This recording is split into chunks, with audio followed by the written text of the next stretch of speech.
Well, welcome back to the Pastor's Podcast. Pastor Scott here with Pastor Brian. Hey. Happy Wednesday, Brian. Happy Wednesday to you, Scott. It's just you and me today. I don't know what it says that I had to look at my computer to check. I was like, okay, it's Wednesday.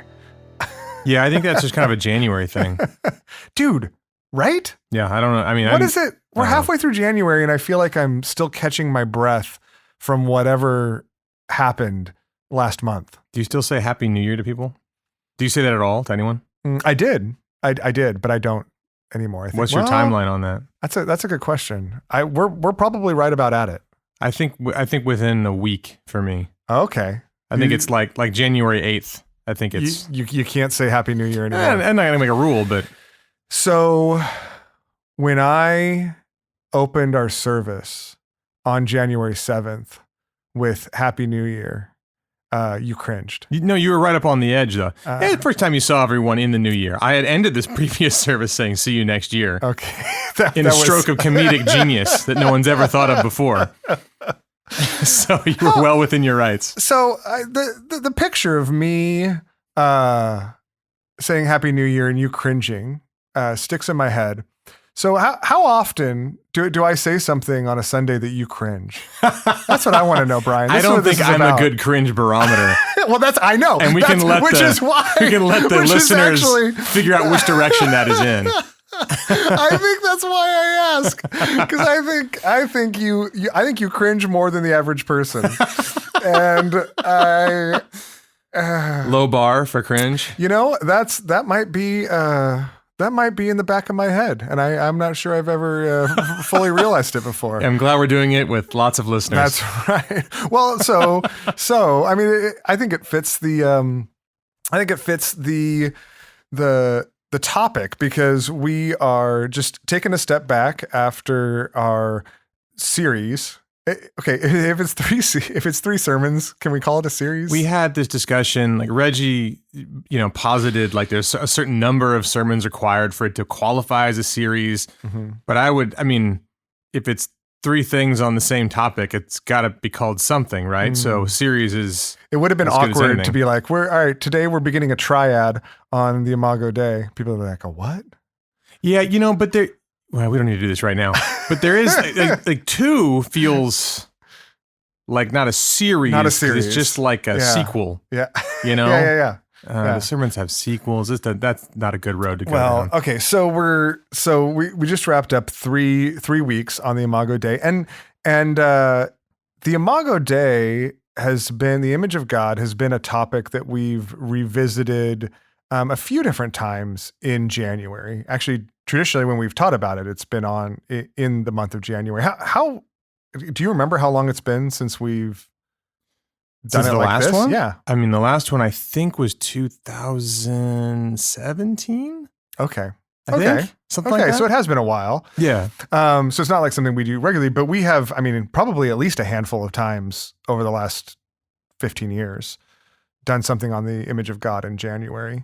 Or God's heart for the marginalized. We'll talk about that sometimes. We address similar topics different ways. That's true. In January. It's not every January, but we have hit it probably more than 2 or 3 times in the last 12 years. So you may have talked about this a little bit in the first sermon of our mini series. Ooh, the mini series. Limited series. A limited series in our mini series. But why the Imago Dei? Right? Why to you is this important for us to touch on this year at this point? So I think that it's important to touch on regularly for a few different reasons. One reason is because it's a foundational concept in Scripture for what it means to be a human being. And so if we want to understand a lot of different issues that go on around us culturally, socially, and not just recently, but over the course of human history, to not have the idea of the Imago Dei as something that's up and running and conscious to you and something you're aware of and a central piece of your idea of what it means for you to be a human being and other people to be human beings, it's just going to make it that much harder to navigate a world full of humans and all these issues that have to do with what it means to be human. Some people are saying, now that's probably more relevant than ever with different things going on socially and culturally. And that might very well be true, but it's always been relevant to understand what makes a human being and what kind of creatures we are and what that means for how we live and think of ourselves and treat each other. So one reason is because it's always important. One reason that we tend to do it in January is because you have this really intriguing American set of dates that fall in January. One of them is Martin Luther King Jr. Day. And then the very following week, every January, is what a lot of Christians have come to call Sanctity of Human Life Sunday. And so you have these 2 days, holidays in a sense, of awareness and celebration that most people, at least in America, tend to like one a little more than the other. And so, I'm saying that carefully. I was going to say that's a very nuanced way to say that. Yeah, some people really are, strongly, but I think most people tend to feel more strongly about one of those days. And so the idea that Christianity is the kind of faith that has resources to allow you to embrace both really fully is not something that most people think about. And so to be able to talk about the reason why that's true, which is the image of God every January, allows us to be what I did talk about a bit in that first sermon, which is kind of confusing, such that we really can say, civil rights are important. And we actually have a reason why they're important, which is that every human being is made in the image of God. Also, human life, whether in utero or in very old age or across the board, is also extremely valuable and has dignity and worth. And why is that? Well, because of the image of God. Every human being is made in the image of God. So it becomes a chance to take something people might very well be thinking about already in a culture that's thinking about things like that and tends to pit them as opposites and say, no, we're not really picking a side here so much as we are understanding more deeply than either side how the image of God actually kind of intersects with both of these issues socially and culturally. So there's a couple different reasons to do it. One general, one kind of specific to January. Well, yeah, and I think it's our culture talks so much about human rights, right? And in a sense, the dignity of life that we can forget, and our city can forget, but as a result, we can forget where those come from, right? Why we have a actual reason, but that stands behind the dignity of humans, of every human, and the things that matter most. And I think that are most compelling. It's interesting to me. I think even as we've been talking about it, and I think particularly as you presented it in that first sermon, there's a powerful apologetic to this as well in our city. I mean, the ways in which we recognize the types of things that gutturally, internally are important to all humans, that really don't find any mooring outside of a creator who has revealed these things about who we are to us. So, okay, one of the other questions that might come up, particularly this week, we've done, or this year, we've done this at different lengths at different times. Why 3 weeks this year? Why only 3 weeks? Why a mini series? Yeah, I mean, I don't know if you want to know how the sausage gets made. Well, I was just going to say, I feel like this is a little bit of inside baseball, but that's what the podcast is for. We get to preach on them, but here we get to talk about how we how we make these decisions. So, I think one of the biggest factors, honestly, was we had 3 weeks. Like in the schedule, we had some things planned out. We had 3 weeks that were open. This seemed like a really good topic to touch on in those 3 weeks because they happened to land on the days closest to Martin Luther King Jr. Day and Sanctity of Human Life Sunday. Simultaneously, it's been a long time since we've talked about these issues, and they haven't gone away. And so they become further chances to repeat, in some ways, things that we've talked about before, and update those things we've talked about for a new moment in time.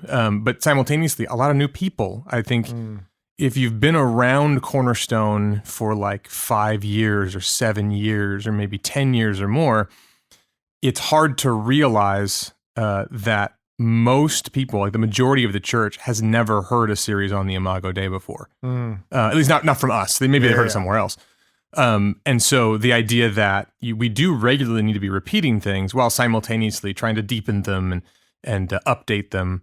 That's one of the reasons we did it as well. No, I really appreciate that. I think there's such a rich opportunity to explain things that, again, I think for you and I, it's easy for us to take for granted that, we've said this. We've actually talked about it multiple times, but there's a lot of people at our church that are like, well, wait, I've never actually heard you talk about that. A big part of how we do sermons in general, here, like at some level, all of our philosophy of ministry, that's a fancy term, but just the way we do things as a church, the same reason that we tend to do them for English speakers in English and for Spanish speakers in Spanish is the reason why we want to look at the people who are in the room and say, how do we meet the needs of all these diverse people that are in front of us? And to not recognize that so many people come to LA and leave LA would be to do a disservice to the way we can love the people in front of us. So a lot of our sermons, Imago Dei and a bunch of others, a lot of our equipping, a lot of the way we do things, even in some ways our heavy focus on discipleship communities is a result of the fact that we live here with a transient group of people who tend to be drawn to this place for particular reasons. So we want to respect the uniqueness of everyone. We always want to make sure that there are things for people who are rooted in Los Angeles. There's plenty of people like you and me who aren't moving and are going to be here long term. We want to make sure there are things there in everything we do for people who've heard things before, but simultaneously, we don't want to do that to the exclusion of those who are hearing them for the first time. So it's a tightrope to walk, but everything we do, I think, is focused on loving our neighbor as ourselves and making sure that we've got all of our neighbors in mind as best as we can. Yeah.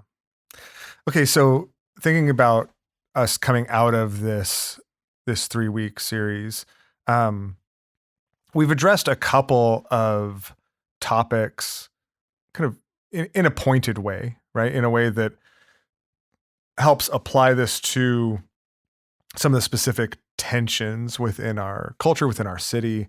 How do you hope that people will take the doctrine of the image of God and carry it with them into, the different aspects of life and work and the world? It's a pretty big question, but I kind of want to leave it broad. But what are some of the other ways that you hope this will seep into our hearts and shape our hearts towards the heart of God?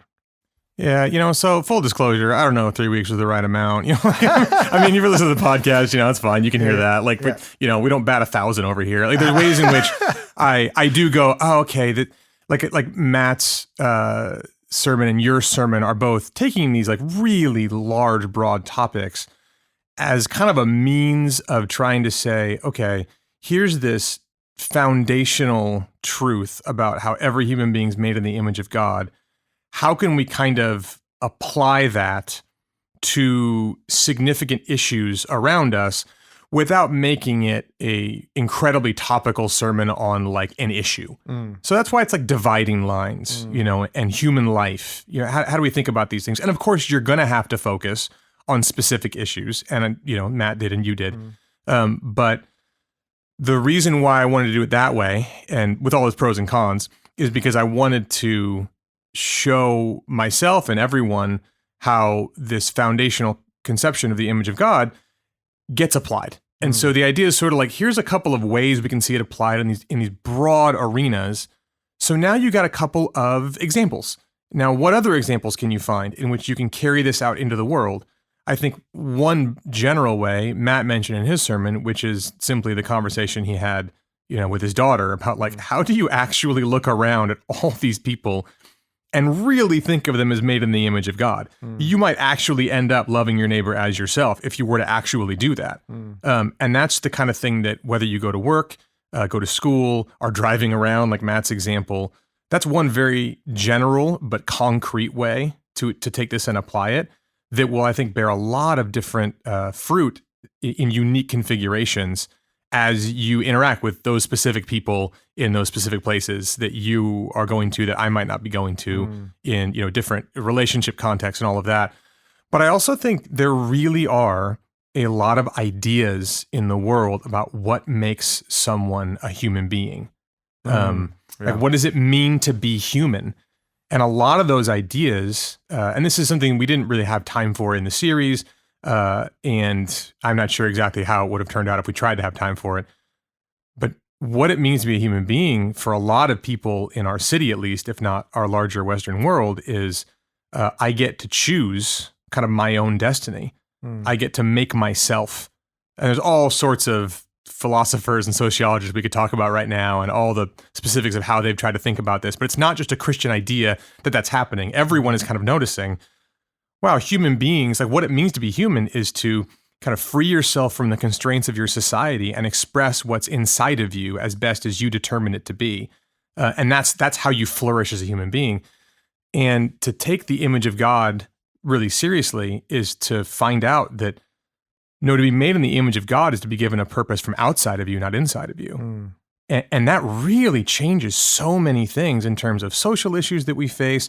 But more than that, those are easy and the volume's loud. Not easy, sorry. They're like they're low-hanging fruit for podcasts, you know, for people who want to opine about those things. They're very complicated issues that involve real people. But in terms of like, you can yell about them very easily, you know, across a political divide or something like that.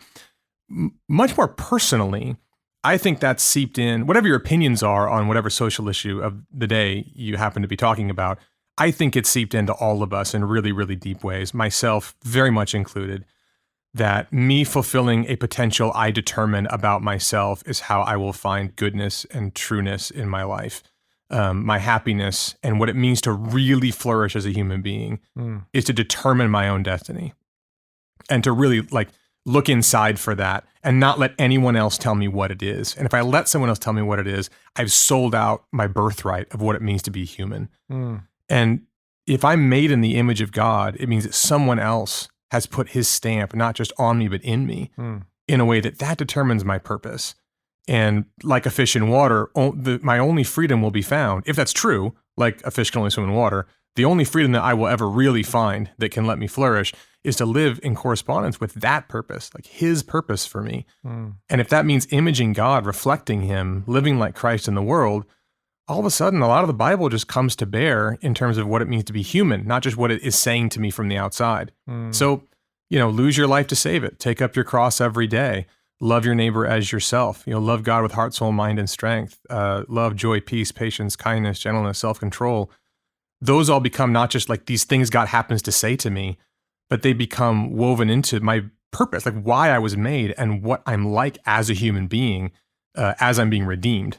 And so like, that's just a really different way of understanding what it means to be a human being. And the image of God helps you do that, and also helps you see other people in that light of what they can do in light of what Christ can do in them.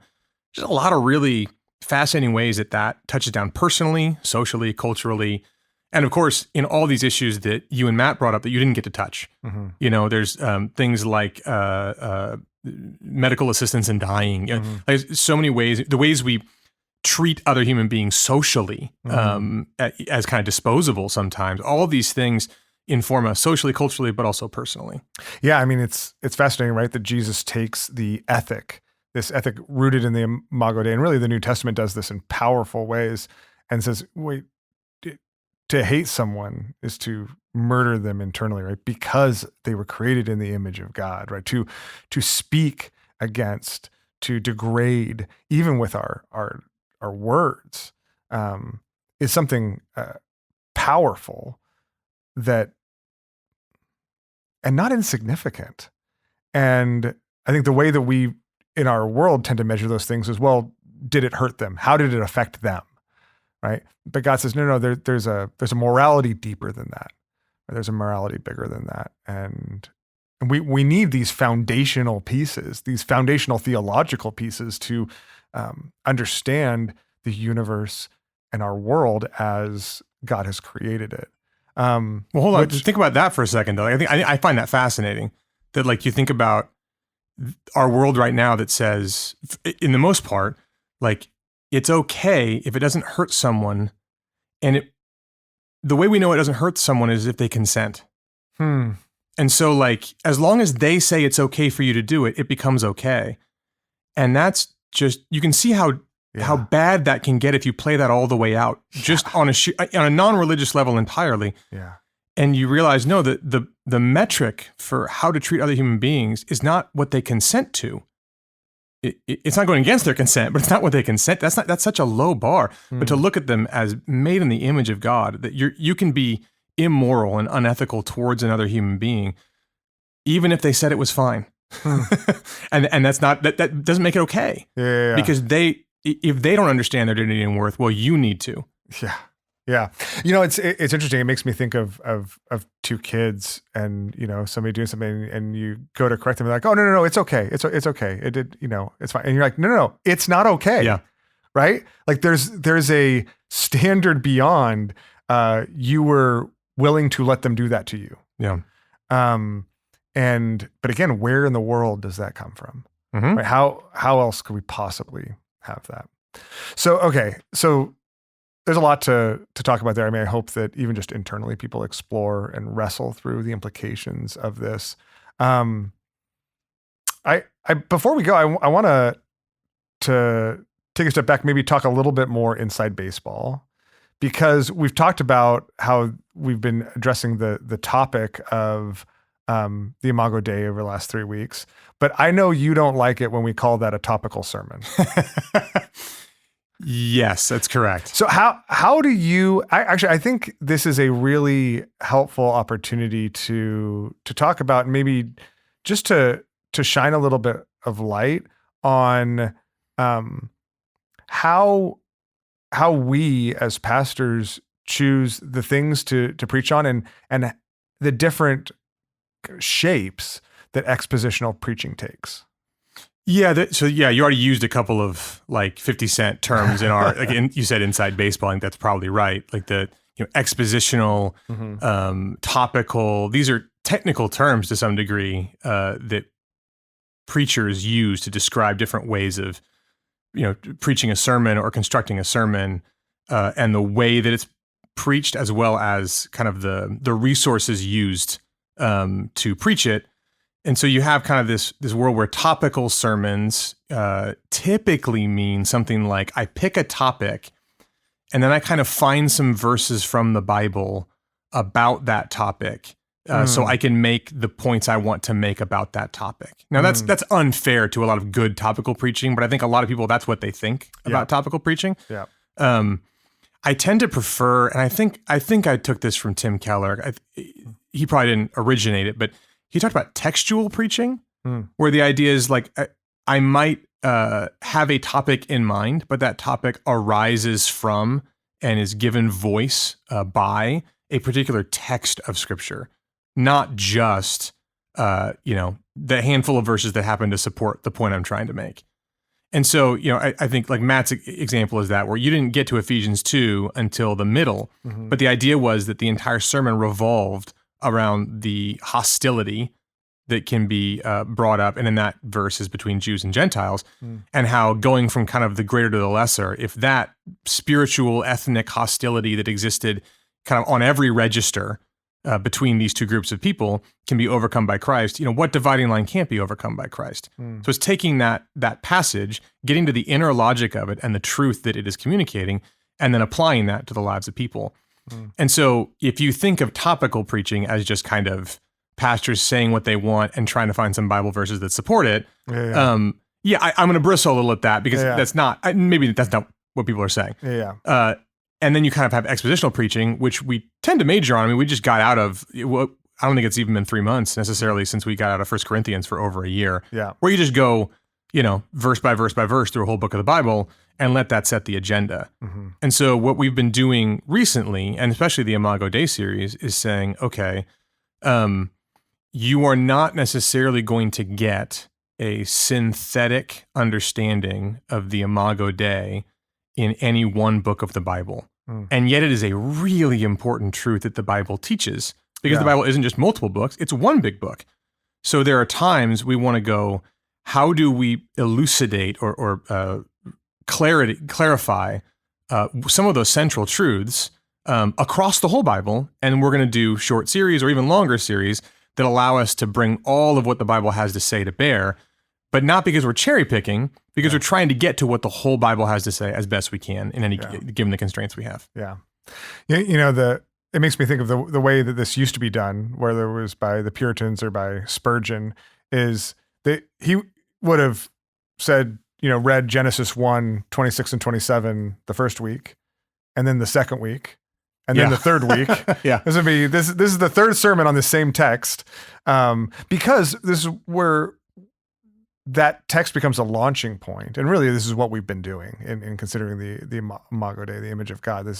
That sermon or that passage connects into so many other places in Scripture that altogether show us and connect into real life in various different ways. And so, I want to be cautious, because I know personally, and you have kind of the kind of sermons that have really affected you deeply, which are typically the kinds you've heard right after you became a Christian, or maybe growing up if you grew up in the church.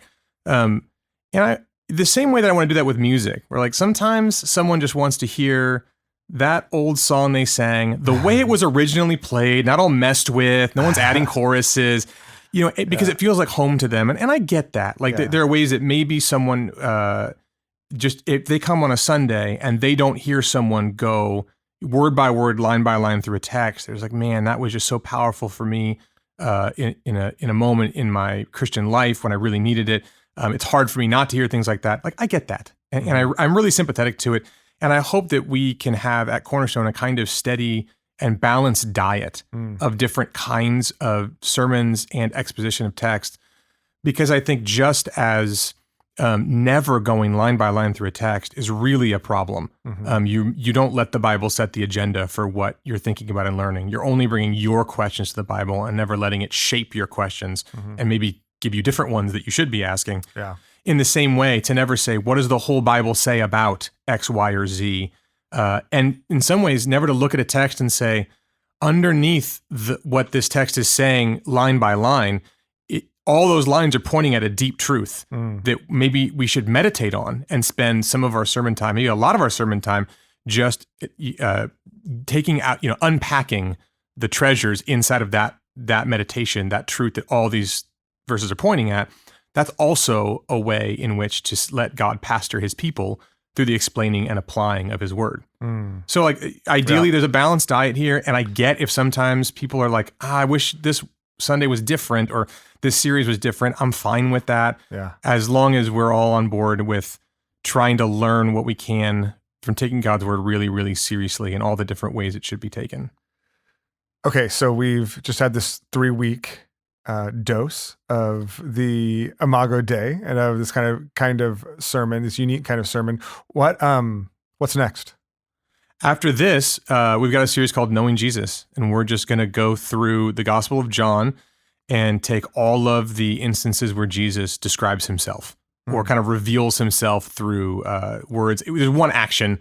I couldn't prevent myself from preaching the wedding, the miracle in the wedding at Cana, water into wine. It's like his first self-revelatory act. I just really, it's beautiful. It sets the stage, but everything else we do are things that he says about himself. So we pick all the I am statements and a couple other really important things he says, so that we're going to spend the spring before Easter just letting Jesus tell us who he is. And I again, so here's an example where we are going to skip over certain parts of the Gospel of John, not because we don't think they're important, but because we're trying to, in this short amount of time, look at all the times John shows us Jesus speaking about who he is, and let those really kind of, when you see those together, maybe we can learn a really deep truth that where Scripture is setting the agenda, and in that way, that we wouldn't have learned otherwise, I guess, is what I'm trying to say. Yeah. I hear you saying for every look at ourselves, we should take 2 looks at Jesus. That's what I feel like we're about to do. What's the actual line? Like 1,000? Like I don't know. 500 looks at Christ. 3? Something like that. Are we doing 3? Maybe 9 weeks? Okay. All right. Well, I'm really excited for that. I'm really looking forward to that. I'm really looking forward to the opportunity to, in considering the image of God in us, consider the image of God revealed in Christ and how that transforms us completely. So anyways, I'm really looking forward to that, excited for what the Lord has ahead. Thanks for the conversation. Yeah, nice to be here. Thanks for talking about it. Thanks for thanks for the work you do to shape all of this for us. I think, I mean, I know we all provide input and we have a preaching team, but I think people may not know too that Brian's the one who shapes that in an overarching way. And I think our church is richly served, not just by the content of each individual sermon, but by that overarching diet. So thanks, man. Appreciate the best it. stuff's collaborative. That's true. I mean, I'll tell you what I think, but if you liked it, it's probably because the team did it. All right. Well, thanks, man. Thank you all for listening. We love you, and we'll see you on Sunday.